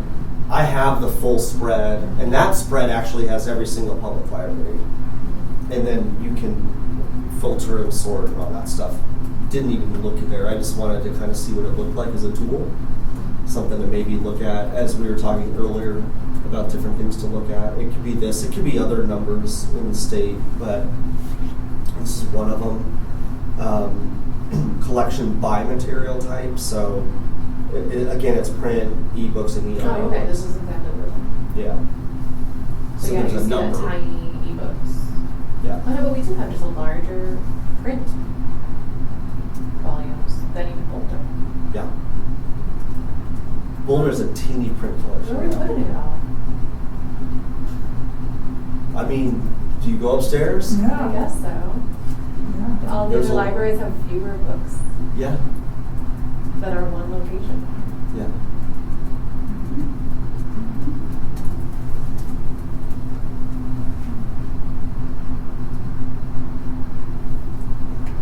The library in the last city that I worked took out they did a big renovation. They took out all of these shelves in the adult book section and just put in more computers. My university did that, where they put everything off campus, and then there was it wasn't actually a riot, so I don't want to say that, but there was a very big pushback, and then they brought them all back. Oh. Yeah. We had a pushback in Colorado. Because there's no room. So Longmont, when I came here, one of the things I learned quickly, even when I was interviewing, and they took me on a tour upstairs, I'm like, there are so many books up here. Like, this is not the current or future model. It's more about space, workspace, whatever. Yeah. And but in our little consortium, we're known as having it. Like, if we don't have it, Longmont will have it. And I think kind of this library, in my opinion, has kind of owned that a little bit. I would like to see that shift. And we've done our share of weeding and kind of pared that down, but not enough to start like removing shelves. What I'd rather see is a new location and spread our collections out. We can still be that library if we want, but have it spread out into other locations that we might get someday, and then we can have those spaces that other people want. I mean, if you took the 50% least popular books and put them into some kind of like storage. And that storage people is still another access, option. Like, but you still had books on shelves. I think like no books on shelves is eerie. You know In a what I library, mean? like- No, but actually, Yeah. I think there's certainly has been studies on this to show you library usage, and I think at one point in time, and this is a library of that era, tall shelves, wall-to-wall books was the thing. It's not that you don't have books, but it's like less shelving and more like what do I want to say, like cultivated collections, and nicely more marketable. And people actually want to engage in it. Now it's just like it's dizzying. There's people that like that. Don't get me wrong. Yeah. They're People comfortable. who They're need like, I always want to be browse. surrounded by books. Yeah. If you're but you looking for a guys get better specific book, usage. you're using a computer at this point. Yep. So Yeah. Yeah, you're not going down the line. No. But a lot of people who read fiction need to browse. Yeah. Because they've read everything that they know about. Yeah. And so right. you just have to go up and down and look and. Yeah. But it does have to be, you can't let the old stuff and the ratty stuff and everything become so much of it that it's impossible. So curated reading, Yeah. emphasizing the newer stuff. Curated is the word. Curated reading. Edit that Yeah. part of it. Yeah. And so the new stuff, so the new things stand out. But yes. This one just shows how many computers we have per 1,000 served. This is also, for me, a little bit like if you look at the Colorado average and where we are, we should have way more public access computers. If I just look at this, there's probably more we could dive into to see. We have the computer lab; it's not full all the time, so people will argue that. It's hardly ever full. That's because there's a library out there with 1,000 people, and they have a computer. You know what I mean? Yeah. So like, if you have one computer or two computers for your library, a small library, that's not that average. Yeah.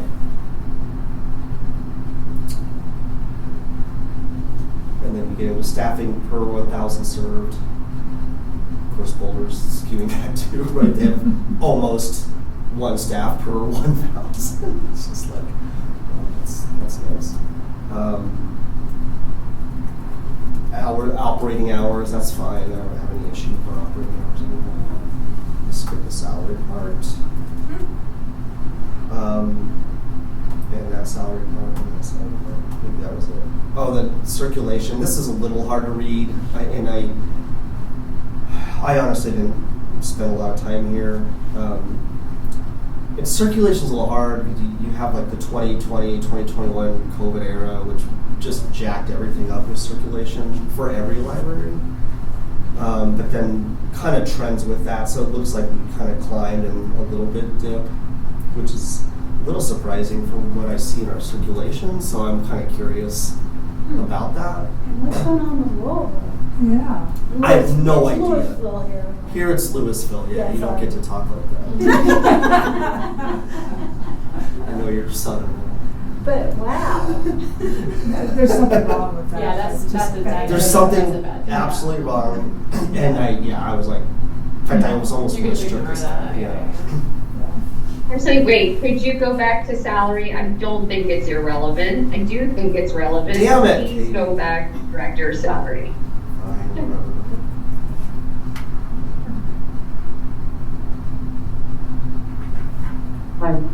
This lays specifically directors. It's this, yeah. There's Yeah. there's other staff too, but Louisville. The reason that's empty is they don't report it in their state report. It's an option. I guess technically it's an option. This feels like maybe one area we're trying to keep up with a little bit. I would say that in general, the way the city treats compensation is they do compensation analysis every year, and they try to keep us, at least in the first year I was here, everybody was at the mid-range and 101% above that, so that we were always slightly paid above everybody across, not just directors. This is all city employees.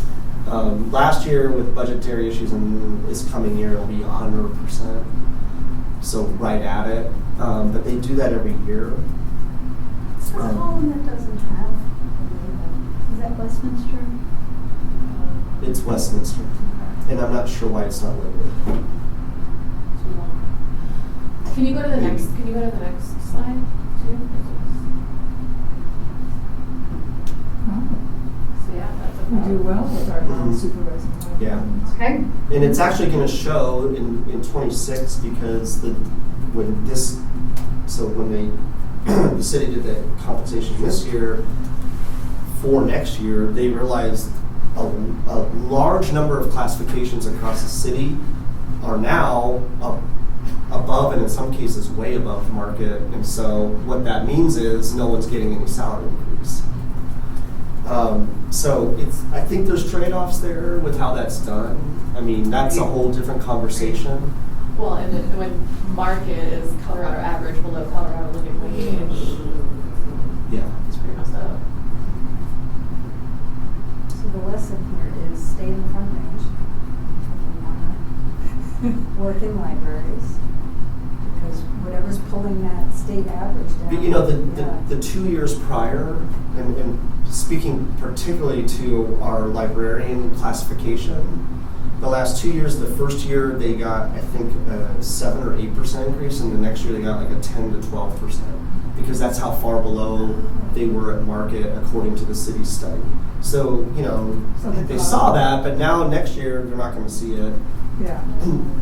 I mean, no one's going to get pay cuts either, by the way. It's just that it'll Yeah. remain. And, you know, when you think of inflation and cost of living, it's like, well, you know, I mean, how long can that really go? And hopefully these other studies, as they go in other years, that'll hopefully show differently. Other jurisdictions do this way differently, right? When I was in England, they didn't do it this every year. In fact, there was always, I think it was like a 2 or 3% increase across the board, regardless, as a cost of living increase. Any increases above that were purely performance based. So it's done very differently here, at least from my experience. And then forget comparing. Yeah. Sorry, go ahead, Joe. I didn't say Finish anything. your thought. Go ahead. Okay, I was just wondering if a non-supervising librarian needs a master's degree, or if it's possible to do like a commensurate years type thing. We do for a librarian 1, which is our entry-level librarian position that's non-supervisory, we take equivalency, and that's fairly new. Okay, good. Well, good, because you still think of the raw data here. Like I see that Longmont is on par and doing pretty well, but like Nicole said, you look at the raw data and Yeah. hate to think that these are folks with master's degrees. Yeah, it's a mix as far as degree. I'm glad it's not required anymore, that there's an ability to have years experience as well, Yeah, for this level anyway. for this level, and for here, not every library operates that way.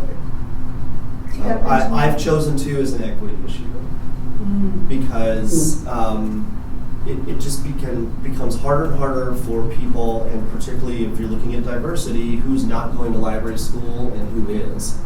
And so we will have the same librarians for years to come until we change it. And, you know, so it's like, I think we need to consider that. And so there's 2 staff here that were promoted into librarian positions without degrees, but they've been working here, and effectively the work they've been doing is equivalent to that, minus a couple things that a degree would get you, such as collection development, so we've sent them to training. There's plenty of library directors and other librarians and there's librarians here that disagree with my take on that. I mean, I'll just be open about that. I just think it's important to create opportunity. And I mean, this could be a whole different conversation. I think there's a lot of things that need to change in MLIS education curriculum. It's stagnant as far as I can tell, and there's nothing new being taught. And so how are we going to progress? So like I said, that might be all different things. I was curious if you knew, even anecdotally, if there's been like a reduction in graduates coming out of the MLIS programs. I don't know. Because there was at one point years ago oversaturation. Yeah. Just too many. Too many. And so, yeah, you could have a master's and still not be able to find a full-time Correct. position. And I guess one thing that maybe is maybe indicative of that a little bit is when we have openings that are not librarian positions, they're paraprofessional, right? Library assistants or whatever they are here. And I would say almost every time we get degreed librarians applying for those. And they're not librarian positions at all. Anecdotally, my sister-in-law she graduated 2 years ago with her master's in library science, and she is now continuing to work at the nonprofit she was working at before she got her master's. Yeah. Not in library sciences at all. She could have taken a children's librarian role, a few of them, across the U.S., and did not want to do that. Yeah, I think, and there's fair. It also depends too, like if someone who's degreed and looking for a professional work, are they willing to move? She was willing to go wherever, and still. So that maybe like there just gets to weren't. what you're asking. She was research, so they're just like we're not people hiring for entry-level research positions. Well, and there was a period in library land where there was this belief that there was going to be like this great retirement, like there's going to be mass exodus of librarians, but then no one left. They're like, no, I'm fine, I'm good. So all these people are coming out of library school and I think maybe that's still the case. I think I shared my personal experience, which was that I did see a lot of people retiring and moving out, and for each of those full-time salaried librarian positions, the libraries chose to split it into 2 or more part-time roles without benefits, or just not rehire at all and redistribute the workload. Yeah. That was in New Jersey 10 to 15 years ago, but it was very I think the discouraging. pandemic had an effect because talking to people who are still at CU libraries, the university offered incentives for people to retire because they were closed and they wanted to like cut a golden salary. handshake kind of thing. Yeah, for sure. Yeah.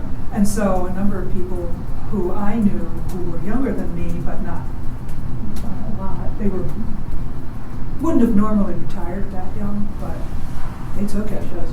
Yeah. And now the library's totally changed.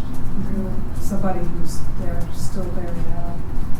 It's not this cohesive group of librarians that we're always there on site and work together as a faculty and everything. Everybody works at home, or half of reference is done online. It's completely changed. So, and I suspect they don't have as many. I don't know numbers, but.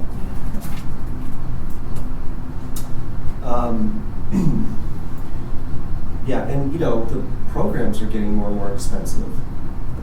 The to go to science school. programs? Yeah.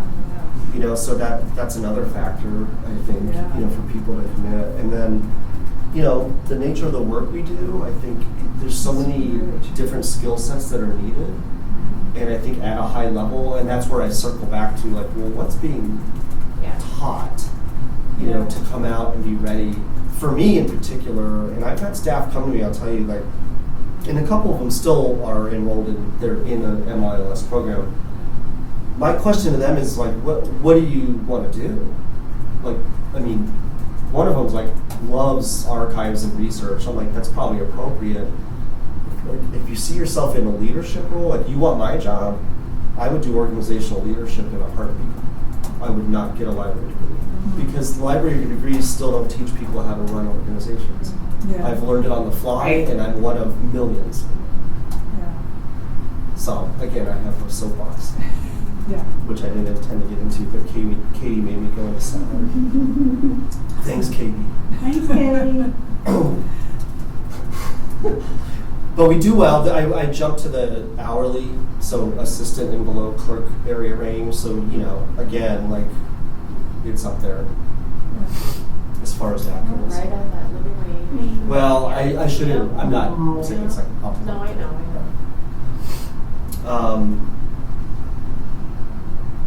I don't want to go past that one. Visits, you know, that's physical visits. I'm pretty sure. I don't think it includes like website visits. But I do like to look at and consider visits. It's important when I'm telling people that we're a busy library. Mm-hmm. We're still the most visited in the city by far. Programs offered, you know, no, it's just total programs. I was a little surprised by this. I feel like we do a million programs every time. Wow. But you know, that just shows to me what that says is the staffing level and capacity we have to do it. I feel like we do a lot anyway. And then when you get into attendance, it's going to match, right? So if you look at attendance in all these other places, Westminster doesn't seem to be doing a lot of programming there, but that just might be, that's not a need. I don't know. And that's it. That's the last slide. I do want to say, I said it before, I literally did this like a day ago. I just like downloaded it, so I was like, I'm going to just show some of these numbers. You kind of see some of the tools. I might dive deeper and maybe, you know, kind of get into the full spread and kind of get other pictures of it. Soon enough, probably in January, February, March, we'll be gathering and submitting our data for 2025 so we can run new reports on it. And that was pretty much what I was going to do for my direct report. Thank you. I'm trying to think of, maybe this is it. Yeah. So there was a book I read about a year ago called Overdue, Reckoning with the Public Library by Amanda Oliver. Kind of a memoir, kind of just like a nonfiction critique of the U.S. public library system. And she uses her own experiences as a former Washington, D.C. librarian. But there's so much about equity and just the changing function of the public library, that a lot of that essential service type of stuff. But it struck me, she has this part in the book where she talks about how she got her MLS degree and then got a job in this very busy city library, and all of this stuff that she needed to know that was so important, they didn't talk about any of it in her program. And you know, it was like over $100,000, and it was she was very upset about it. Who's that by? Amanda Oliver, called Overdue. It's from 2022. Anyway. Should we go into engagement opportunities? Let's. In the interest of time. Yes, please. These are the two of the big ones happening this spring that at least are engagement opportunities. There's certainly other things coming up. Our new brochure will be out probably in the next week or so. Oh, cool. To give you the full gamut of everything we're doing winter, spring. The gardening fair, I think most people are here probably familiar with because we've done it every year. And it's a big event. It's a huge draw of people. Last year, the Friends embarked on being there and had a great success selling gardening books on the fly. They kept going to the basement and pulling up books, I guess. Oh, cool. And just got good engagement. So there's a lot of people here. I think that's probably a tremendous opportunity. And that's always on a Sunday when you're looking at that. The other one is the Librarians film that it's a newish documentary that's still making around in the like film festival circuit. It's doing very well. It's won some awards. And we got the rights to screen it, which we'll be doing in March. And so I would anticipate a pretty good turnout for that when we get around to marketing it. It'll be at the museum, which is a great venue for film, if you've never been to one of our films, or even their films, actually. Yeah. Or Boulder Film Fest, whatever. Yeah. The other thing that that I'm exploring, and I'm meeting with the manager of the Stewart Auditorium and programming at the museum, there could be an opportunity, and I've talked to the Friends about this too, to bring out the director and maybe even a producer and do some kind of Q&A, like a film fest type of thing, which I think would be fun. I thought about maybe going as far as the Friends and making it a ticketed event. The requirements for the screening is that we have to make it free.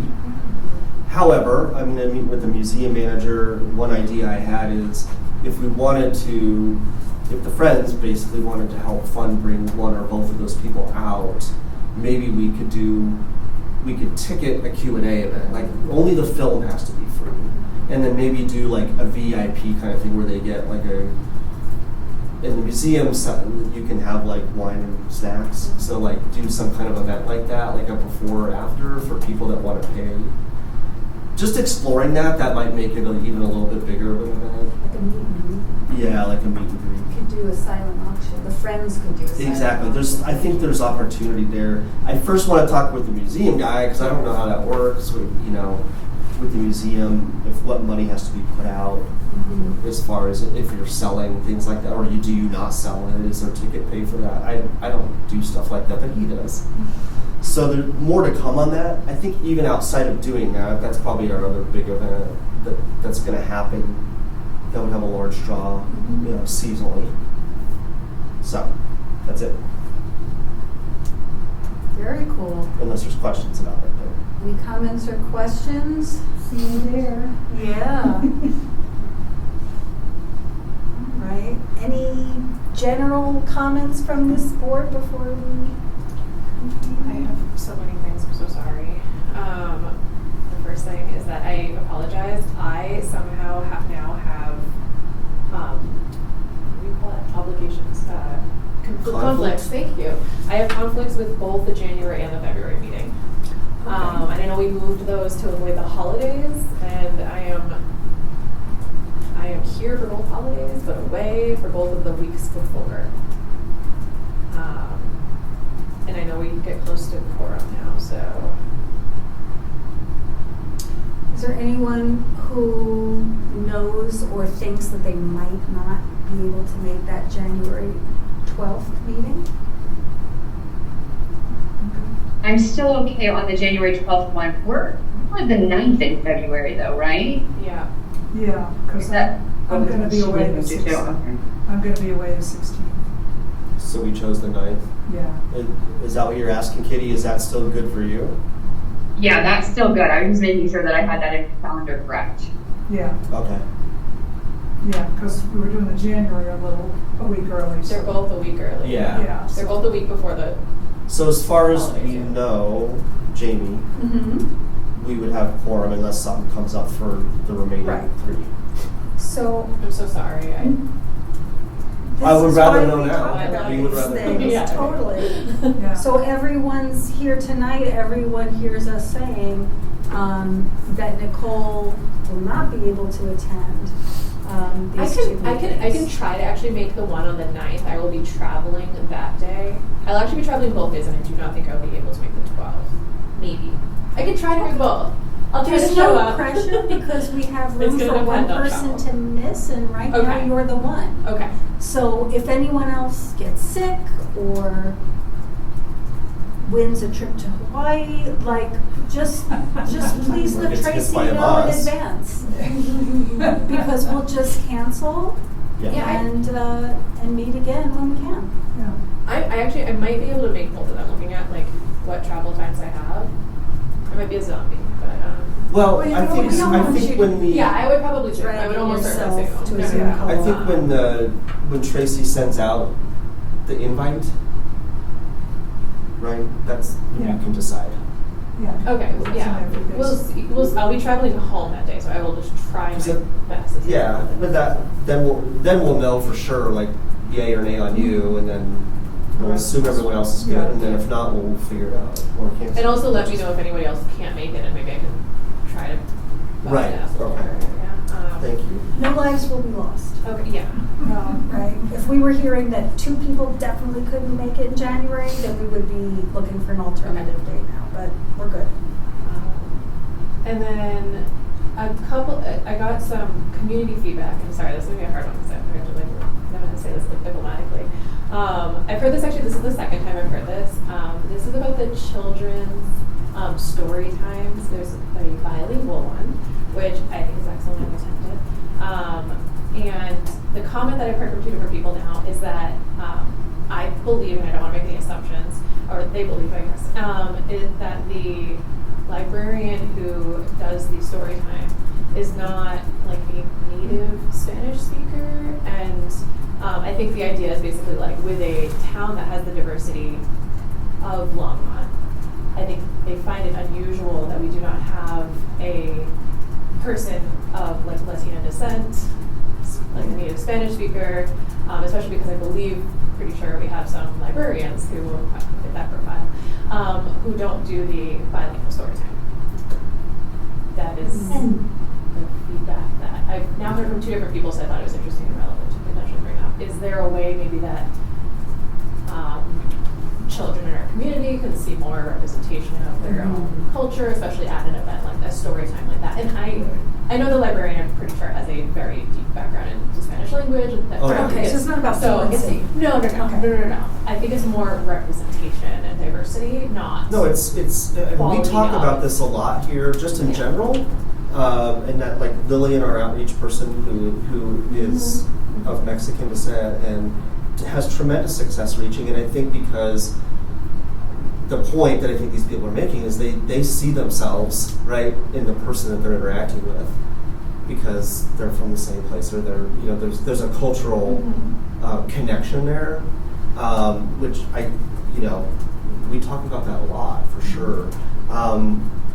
Specifically with this, you get into we have this person who is 100% fluent. In fact, they can translate. They're one of the higher Spanish speakers here. Sure. But to that point, like, and when I think about story time specifically, which is a very specific skill set, do I have other staff that are culturally what this person's talking about, but they can't do story time? Could they be trained? Maybe. Do they want to? I don't know.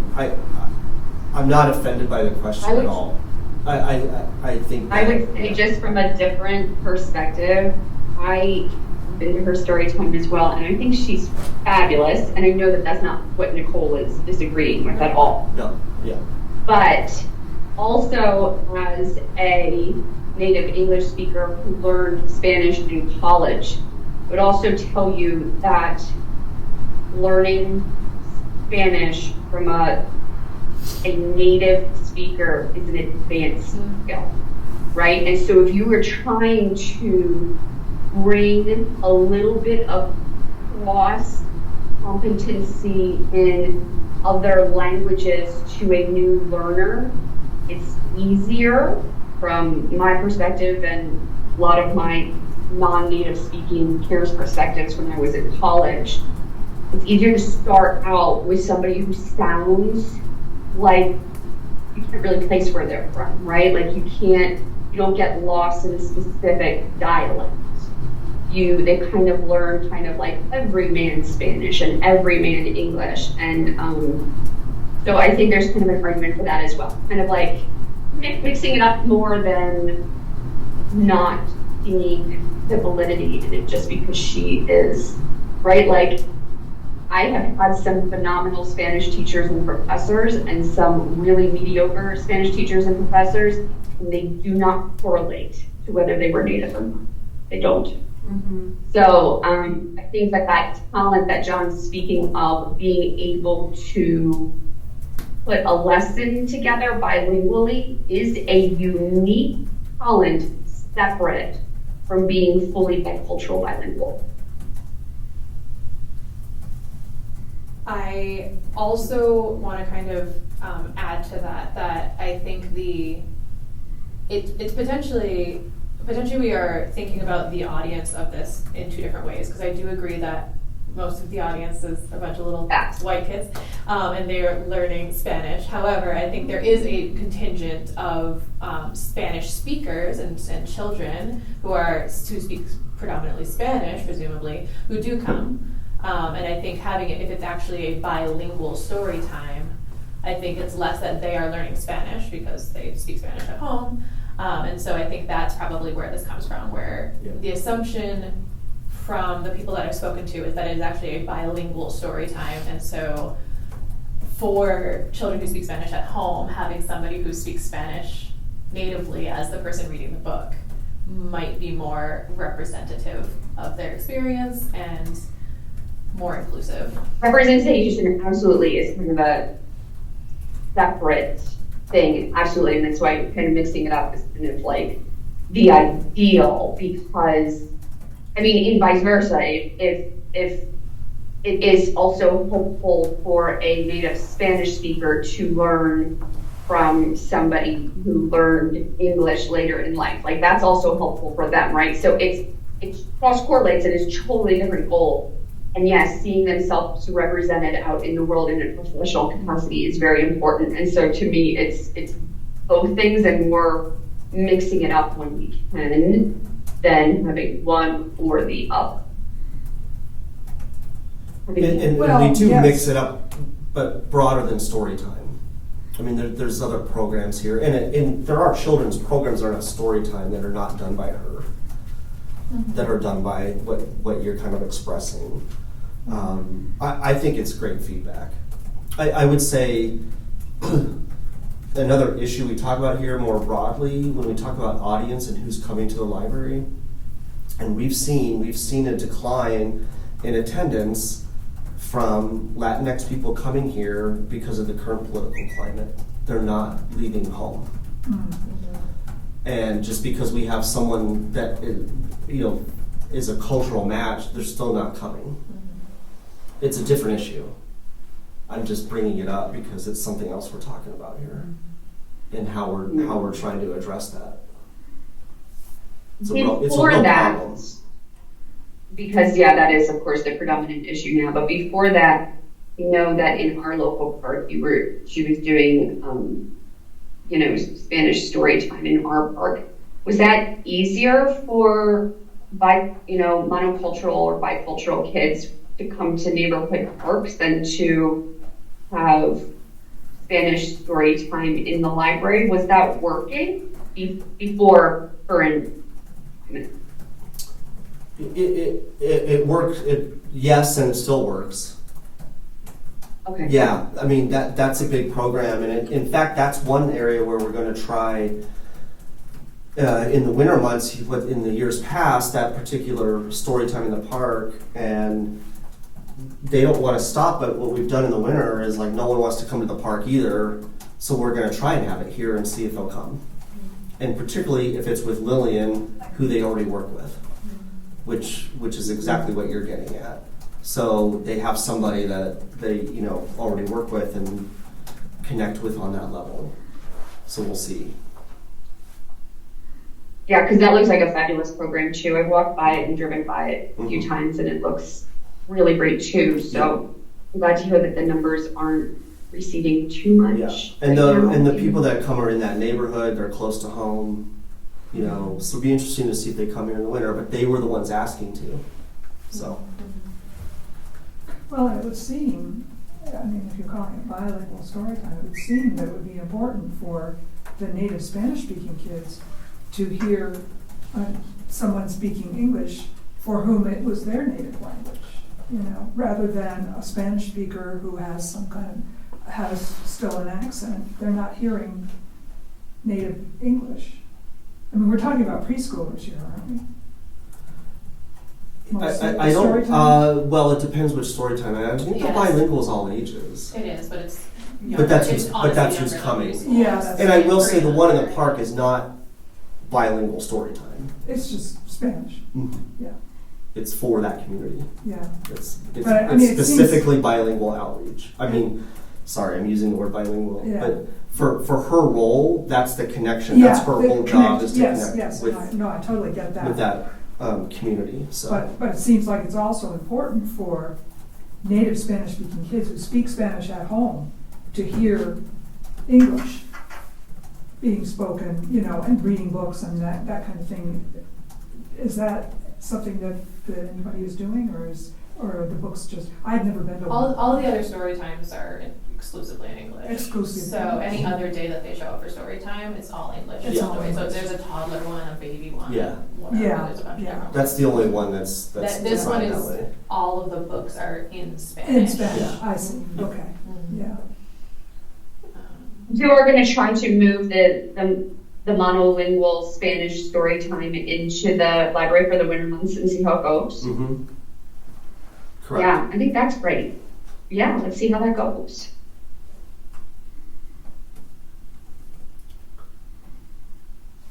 And then the last feedback thing, I guess, whatever, is from my experience. I tried to book a meeting room last minute for a, there's like a nature group that I'm part of or whatever. I went to a besides the snowstorm last week, 2 weeks ago.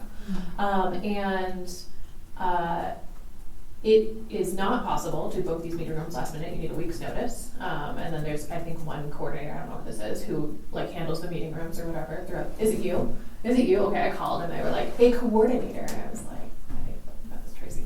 Anyway, all of the other local libraries have something that you can just look at online and you can just book the room right there through your computer. And so I was able to check Erie's availability. They didn't have availability for what we looked at, so I also looked at Boulder's. Boulder had everything. We ended up being able to book something last minute in Novo for like the next morning. And it just seems like a shame that I imagine it's possible that these meeting rooms were empty at the time that we wanted to. They're often used, but it is potential, so I would love Just to no look way into it a to- little yeah. bit and see what other policies other libraries may have. And we can definitely look into that. So thank you for the feedback. Yeah. That's it from me. Thanks, guys. Thank you. We'll see you next month. Happy holidays, Happy New Year, and thank you for your work. We will adjourn 9/11. Thank you. Thank you.